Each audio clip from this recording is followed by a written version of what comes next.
Hi അസ്സാം വലൈക്കും, welcome to my channel. ഇന്നത്തെ നമ്മളെ റെസിപ്പി ബൺ പൊറോട്ടൻ്റെ റെസിപ്പിയാണ്. അപ്പോൾ വീഡിയോ ഫുള്ളായിട്ട് കാണാൻ ശ്രമിക്കുക, കണ്ടിട്ട് ഉണ്ടാക്കി നോക്കുക, ഫീഡ്ബാക്ക് അറിയിക്കുക. അപ്പോൾ നമുക്ക് വീഡിയോയിലോട്ട് പോകാം. നമുക്കപ്പോൾ ബൺ പൊറോട്ട ഉണ്ടാക്കാം.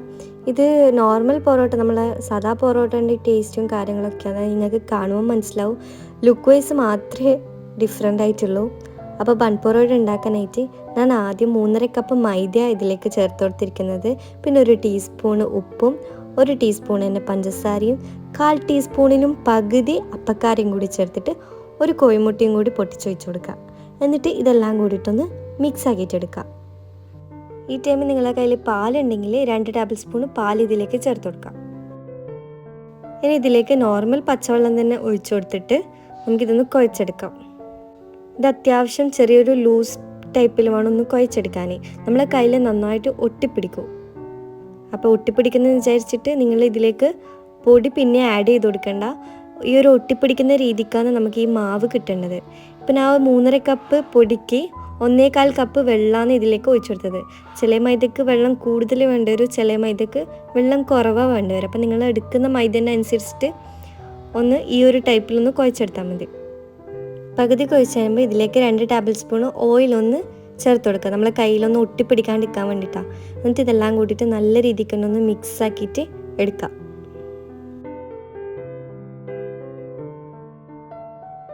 അപ്പോൾ വീഡിയോയിൽ കണ്ടിട്ട് നിങ്ങൾക്ക് മനസ്സിലാകുന്നില്ല, ഇത് കയ്യിൽ നന്നായിട്ട് ഒട്ടിപ്പിടിക്കുന്ന രീതിയിലാണ് ഞാൻ ഒന്ന് കുഴച്ചെടുത്തിരിക്കുന്നത്. ഇത് നല്ലോണം പ്രസ്സാക്കിയിട്ട് കുറച്ച് ടൈം ഒന്ന് കുഴച്ച് കഴിഞ്ഞാൽ തന്നെ നമ്മളെ ഈ ഒട്ടിപ്പിടിക്കുന്ന ഒരു ടൈപ്പ് അങ്ങ് മാറി കിട്ടും കേട്ടോ. അപ്പോൾ ഇതാ നല്ല ലൂസായിട്ടല്ല, എന്നാൽ അത്യാവശ്യം ലൂസിൽ തന്നെയാണ് ഈ ഒരു മാവ് ഞാൻ കുഴച്ചെടുത്തിരിക്കുന്നത്. നമ്മളെ കൈ കൊണ്ടെല്ലാം നല്ല വെലിഞ്ഞ് കിട്ടുന്ന ആ ഒരു രീതിക്കാണ് കുഴച്ചെടുത്തിരിക്കുന്നത്. ഇനി നമ്മളിത് റെസ്റ്റ് ചെയ്യാൻ വെക്കുന്ന പാത്രത്തിൻ്റെ താഴ്ഭാഗത്ത് കുറച്ച് ഓയിലൊന്ന് ഒഴിച്ചെടുക്കുക. അത്യാവശ്യം ഓയിൽ തന്നെ ഇതിലേക്ക് ഒഴിക്കണം കേട്ടോ. കാരണം അത്യാവശ്യം ഓയിൽ ഇതിലേക്ക് ഒഴിച്ചാൽ നമ്മൾ പൊറോട്ട റെസ്റ്റ് ചെയ്യാൻ വെക്കുമ്പോൾ കുറച്ചും കൂടി നല്ല സോഫ്റ്റ്നെസ് കിട്ടും. അപ്പോൾ ഞാൻ ഇത് അത്യാവശ്യം ഓയിൽ അതിലേക്ക് ഒഴിച്ചു കൊടുത്തിട്ട് ഈ മാവ് അതിൻ്റെ മുകളിൽ വെച്ചിട്ട് മാവിൻ്റെ മുകളിലേക്കും കുറച്ച് ഓയിലൊന്ന് ഒഴിച്ചു കൊടുക്കുന്നുണ്ട്. ഇത് ഏകദേശം 1/2 കപ്പോളം ഓയിൽ വരും ഈ ഇതിനായി ഇപ്പോൾ ഒഴിച്ചു കൊടുത്തിരിക്കുന്നത്. ഇനി നമുക്ക് ക്ലിംഗ് റാപ്പ് വെച്ചിട്ടോ അല്ലെങ്കിൽ ഒരു നനഞ്ഞ തുണി വെച്ചിട്ടോ ഇതൊന്ന് 2 മണിക്കൂർ, കുറഞ്ഞതൊരു 1.5-2 മണിക്കൂർ ഒന്ന് റെസ്റ്റ് ചെയ്യാൻ വെക്കാം. ഇപ്പം ഞാനിത് 2 മണിക്കൂറിന് ശേഷം ഒന്ന് തുറന്നിന് നന്നായിട്ട് സോഫ്റ്റായി കിട്ടിയിട്ടുണ്ട്. പിന്നെ നമ്മൾ ഒഴിച്ചു കൊടുത്ത ഓയിൽ ഈ മാവ് വല്ലാണ്ട് അങ്ങ് കുടിക്കുകയൊന്നും ചെയ്യില്ല കേട്ടോ. അപ്പോൾ നമുക്ക് ഈ ഓയിൽ പിന്നെയും നമുക്ക് ഇത് ഉണ്ടാക്കുമ്പോൾ യൂസ് ചെയ്യാം. അപ്പോൾ ഇതാ എല്ലാ മാവ് ഞാനൊന്ന് കൈയോട് വലിച്ചിട്ട് അത്യാവശ്യം മീഡിയം സൈസിലുള്ള ബോൾസ് ആക്കിയിട്ട് ഒന്ന് എടുക്കുന്നുണ്ട്. കാണുന്നില്ലേ നിങ്ങൾ, മാവ് നല്ല വലിഞ്ഞ് കിട്ടുന്ന ഒരു ടൈപ്പിലാണ് മാവ് കുഴച്ചെടുത്തിരിക്കുന്നത് കേട്ടോ. അപ്പോൾ അതൊന്ന് ശ്രദ്ധിച്ചാൽ മതി, ഈ ഒരു ടൈപ്പിൽ വേണം മാവ് കുഴച്ചെടുക്കാൻ, വല്ലാണ്ട് കട്ടിക്കങ്ങ് കുഴക്കണ്ട. അപ്പോൾ ഞാൻ ഉണ്ടാക്കി വെച്ച മാവിന്ന് എനിക്ക് 11 പൊറോട്ട ആക്കേണ്ട ബോൾസാണ് എനിക്ക് കിട്ടിയിരിക്കുന്നത്. ഇനി നനഞ്ഞ തുണി വെച്ചിട്ട് ഇതൊരു 10-15 മിനിറ്റ് ഒന്ന് അടച്ചു വെക്കാം. 15 മിനിറ്റിന് ശേഷം നമുക്കിതിൽ നിന്ന് ഓരോ ബോൾസ് ആക്കിയിട്ട് എടുത്തിട്ട് നമ്മളെ റോളിംഗ് ഒന്നും ഉപയോഗിക്കണ്ട, കൈ കൊണ്ട് തന്നെ ഒന്ന് നന്നായിട്ട് പരത്തി കൊടുത്താൽ മതി. കണ്ടില്ലേ, നല്ല സോഫ്റ്റ് മാവായതുകൊണ്ട് തന്നെ നമുക്ക് വേഗം വലിഞ്ഞു കിട്ടും. നല്ല നൈസിൽ നമ്മളെ കൈ കൊണ്ട് തന്നെ ഒന്ന് വലിച്ച് ഇതൊന്ന് എടുത്താൽ മതി. ഇപ്പം ഇത് ഈ വീഡിയോയിൽ കാണുന്ന പോലെയാണ് ചെയ്യേണ്ടത് കേട്ടോ.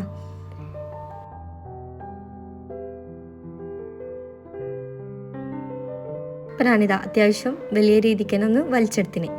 ഇനി കുറച്ച് ഒരു ടേബിൾ സ്പൂൺ ഓയിൽ ഇതിൻ്റെ മുകളിലേക്ക് നമ്മൾ ഇട്ട് കൊടുക്കുക. എന്നിട്ട് കൈ കൊണ്ട് എല്ലാ ഭാഗത്തും ഒന്ന് തടവി കൊടുത്ത ശേഷം കുറച്ച് പൊടിയെടുത്തിട്ട് മൈദപ്പൊടി എടുത്തിട്ട് ഇതിൻ്റെ മുകളിലേക്ക് ഒന്ന് ഇട്ട് കൊടുക്കുക. നമ്മളെ ലെയർ ഒന്ന് ഒട്ടിപ്പിടിക്കാണ്ട് കിട്ടാൻ വേണ്ടിയിട്ടാണ്.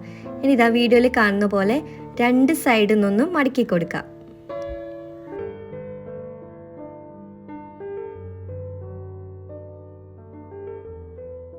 കണ്ടില്ലേ, ഇതേപോലെ 2 സൈഡിൽ നിന്ന് മടക്കി കൊടുത്ത ശേഷം ഈ ഒരറ്റത്തുനിന്ന് ഒന്ന് ഉരുട്ടിയിട്ടൊന്ന് റോള് ചെയ്തിട്ട് എടുക്കുക.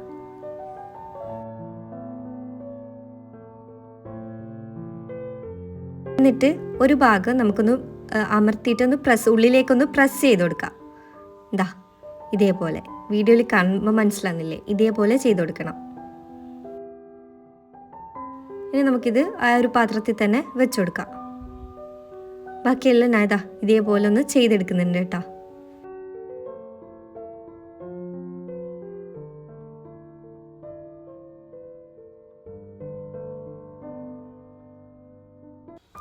കണ്ടില്ലേ, ഇതേപോലെ ഒന്ന് കൈകൊണ്ട് തന്നെ പരത്തി കൊടുത്തിട്ട് ഒന്ന് വലിച്ചിട്ട് ഇതിന് പുറത്തേക്കൊന്ന് ഓയിൽ തടവി കൊടുക്കുക. എന്നിട്ട് ഒന്ന് പൊടിയിട്ട് കൊടുക്കുക.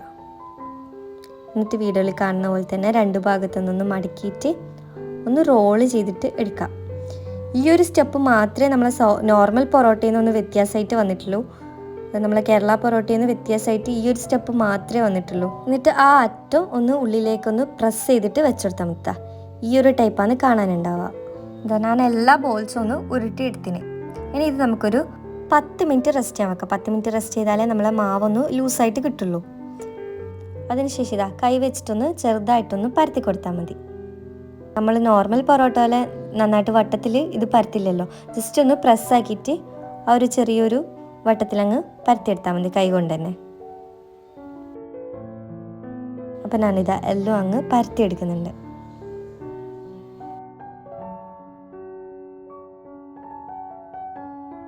ഇനി ഇത് ചുട്ടെടുക്കാൻ വേണ്ടിയിട്ട് അത്യാവശ്യം വലിയ നമ്മൾ പത്തിലെല്ലാം ഉണ്ടാക്കുന്ന ഓട് തന്നെ വെച്ച് കൊടുത്തിരിക്കുന്നത്.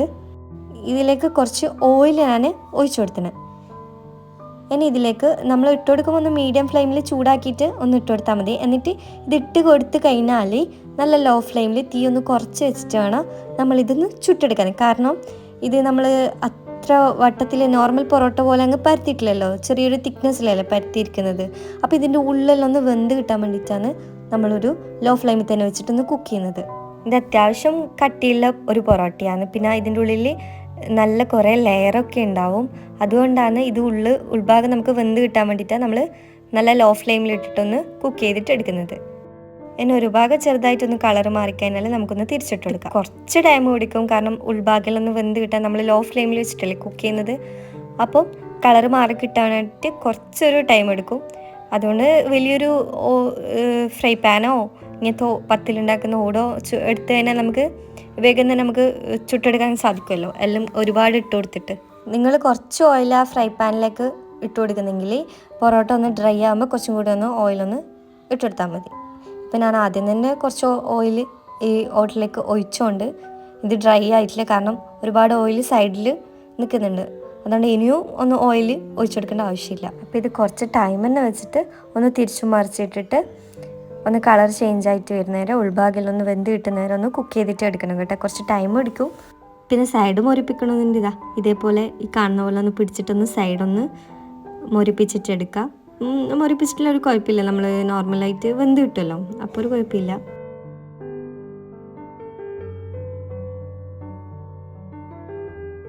അപ്പോൾ ഇതൊക്കെ അത്യാവശ്യം നല്ലതായിട്ട് കുക്കായി കളറൊക്കെ മാറി വന്നിനി.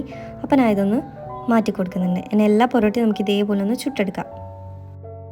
അപ്പോൾ ഇത് നോർമൽ പൊറോട്ട പോലെ തന്നെ നമുക്ക് ഇതൊന്ന് അടിച്ചെടുക്കാം. നോർമൽ പൊറോട്ടയിൽ അങ്ങ് വല്ലാണ്ട് അടിക്കേണ്ട. അപ്പോൾ ഇതിൻ്റെ ഷേപ്പെല്ലാം പോയിട്ട് ഒരു ഭംഗി ഉണ്ടാവില്ല, നമുക്ക് ചെറുതായിട്ടൊന്ന് അടിച്ചെടുത്താൽ മതി. അപ്പോൾ എല്ലാം കൂടിയിട്ട് ഞാൻ ഒന്ന് അടിച്ചെടുത്തിരിക്കുന്നത് കാണില്ലേ, ഈ കുറേ ലെയറും കാര്യങ്ങളൊക്കെ. ഇതൊരു ബണ്ണ് പോലെ ഇല്ലേ. അപ്പോൾ ബാക്കിയുള്ളതും ഇതേപോലെ ഒന്ന് ചുട്ടെടുക്കുക. ചുട്ടെടുക്കുമ്പോൾ നിങ്ങൾ ശ്രദ്ധിക്കേണ്ടത് ലോ ഫ്ലെയിമിൽ വെച്ചിട്ട് ഉൾഭാഗമെല്ലാം ഒന്ന് കുക്കാക്കിയിട്ട് എടുക്കുന്നവരെ ഒന്ന് ചുട്ടെടുക്കണം കേട്ടോ, അല്ലെങ്കിൽ ഉൾഭാഗം ഒന്ന് വെന്ത് കിട്ടാണ്ട് ആയിപ്പോവും.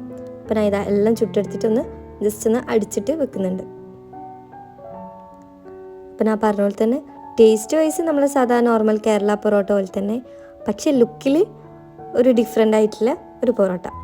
അപ്പോൾ ഒരു ബൺ ടൈപ്പ് ഒരു നല്ല ലെയർ, കുറേ ലെയർ കാര്യങ്ങളൊക്കെ ആയിട്ടുള്ള ഒരു അടിപൊളി പൊറോട്ട.